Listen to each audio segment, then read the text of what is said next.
wabarakatuh.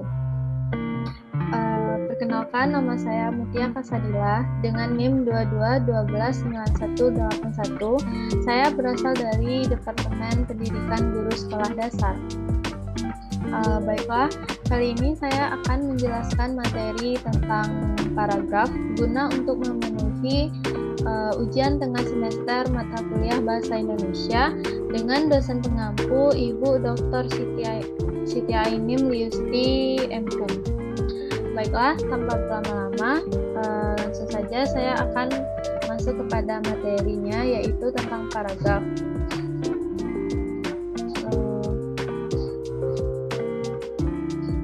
Di mana paragraf itu adalah sekelompok kalimat yang saling berhubungan dan bersama-sama menjelaskan satu unit pokok pikiran yang tersusun dari satu kalimat pokok dan beberapa kalimat penjelas.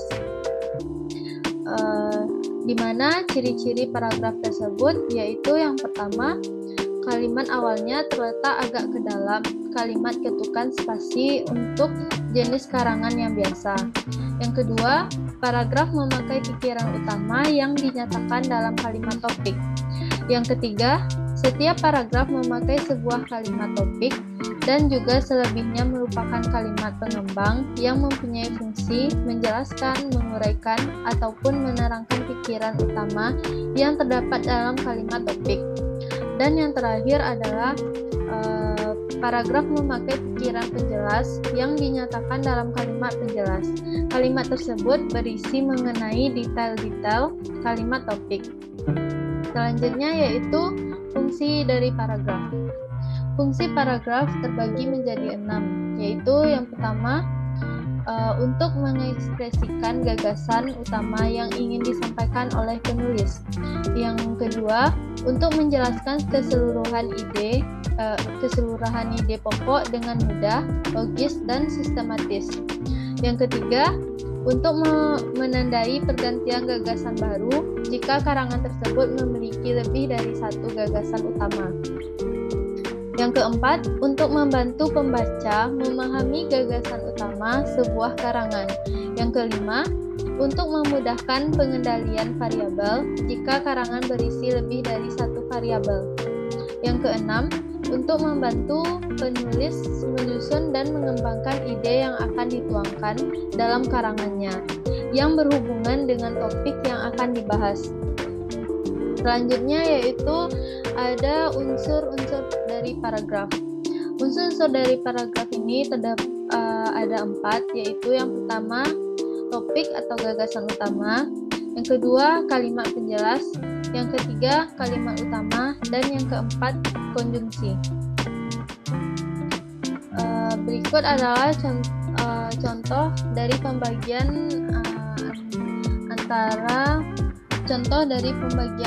unsur-unsur paragraf ini.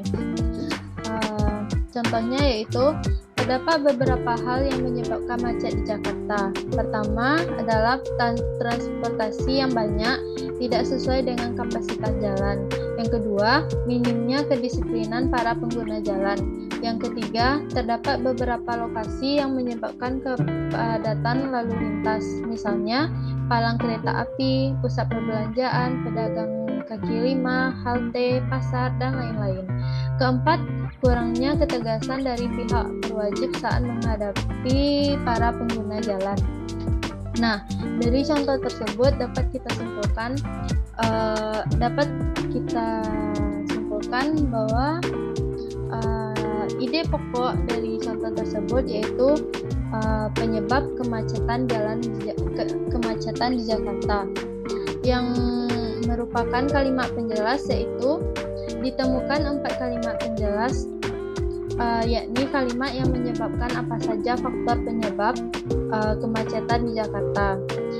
Selanjutnya yaitu kalimat utamanya dapat kita simpulkan yaitu terdapat beberapa hal yang menyebabkan macet di Jakarta. Dan konjungsinya dapat kita ambil salah satu contohnya, yaitu pada kata dari, pada kalimat keempat, kurangnya ketegasan dari pihak berwajib saat menghadapi para pengguna jalan. Jadi konjungsinya pada pada kalimat ini terdapat pada kata dari. Selanjutnya yaitu jenis-jenis paragraf. Jenis-jenis paragraf ada 4, yaitu yang pertama paragraf narasi, paragraf argumentasi, paragraf eksposisi, dan paragraf persuasi. Yang pertama yaitu paragraf narasi, di mana paragraf narasi ini adalah paragraf yang menceritakan suatu momen atau kejadian secara runtut. Yang kedua, paragraf argumentasi. Paragraf argumentasi ini adalah sebuah tulisan berisi pendapat disertai dengan data dan fakta sebagai alasan atau bukti nyata untuk membuktikan kebenaran dari suatu pendapat.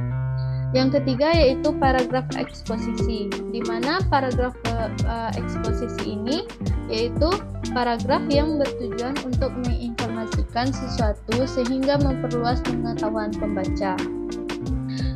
Selanjutnya atau terakhir yaitu paragraf persuasi, di mana paragraf persuasi ini adalah sebuah paragraf yang berisi pernyataan untuk mendorong atau mengajak seseorang untuk mengikuti keinginan penulis.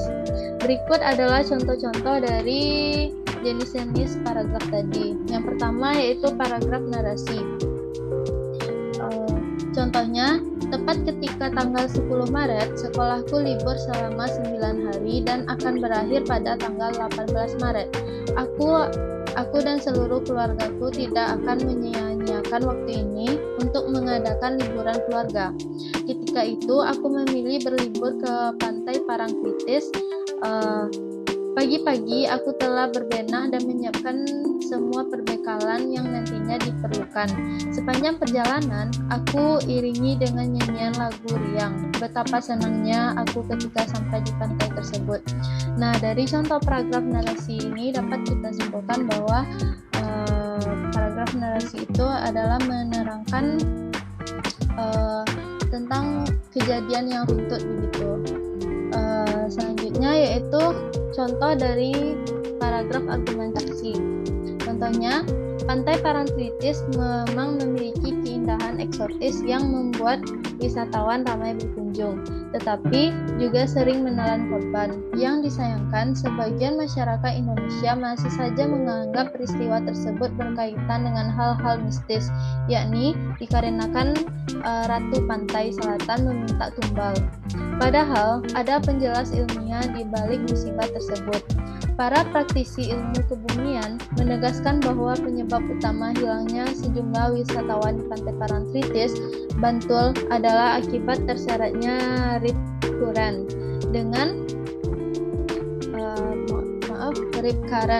dengan kecepatan mencapai 80 km per jam. Arus balik tidak hanya kuat tetapi juga mematikan. Nah, pada contoh ini dapat kita simpulkan bahwa penulis itu memaparkan argumen-argumennya pada paragraf tersebut. Selanjutnya, contoh dari paragraf eksposisi. Parangtritis adalah nama desa di Kecamatan Kretek, Bantul, Daerah Istimewa Yogyakarta. Di desa ini terdapat pantai Samudra Hindia yang terletak kurang 25 km sebelah selatan kota Yogyakarta.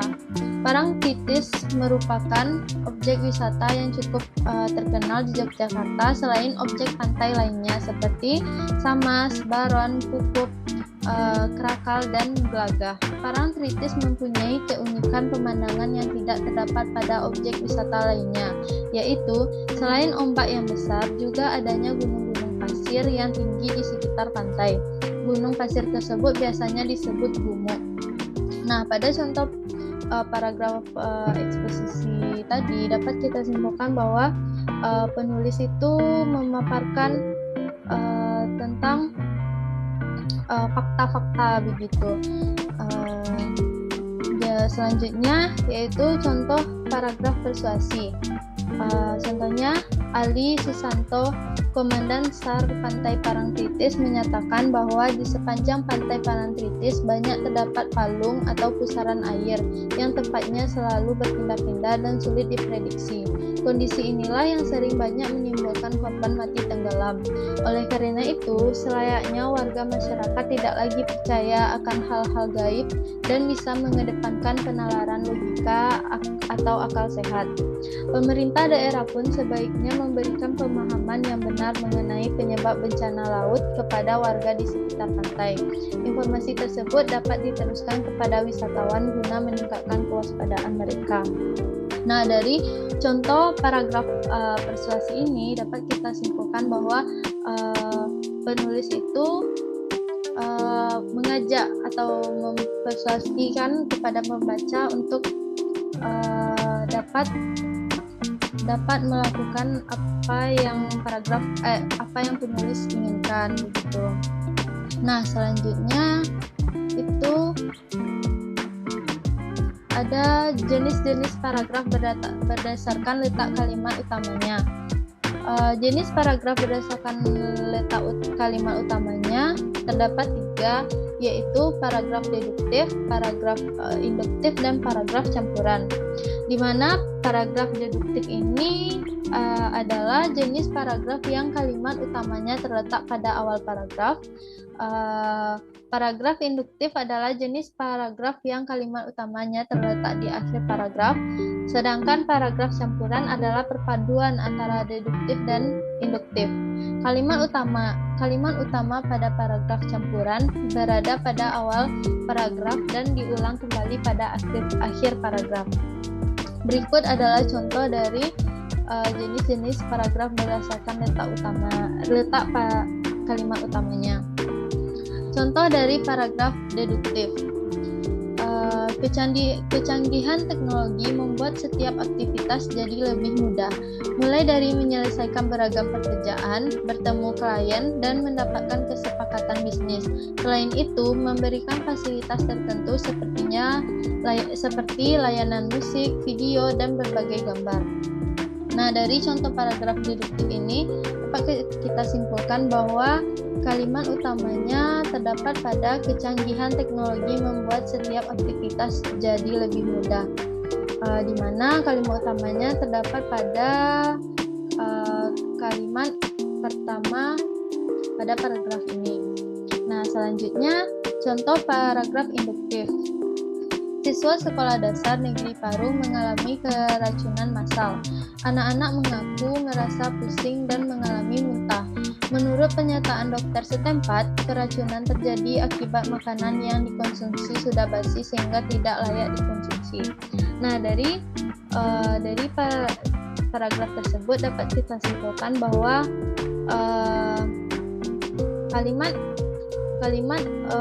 utama pada paragraf ini terdapat pada kalimat terakhir pada paragraf ini begitu. Nah, selanjutnya contoh paragraf campuran.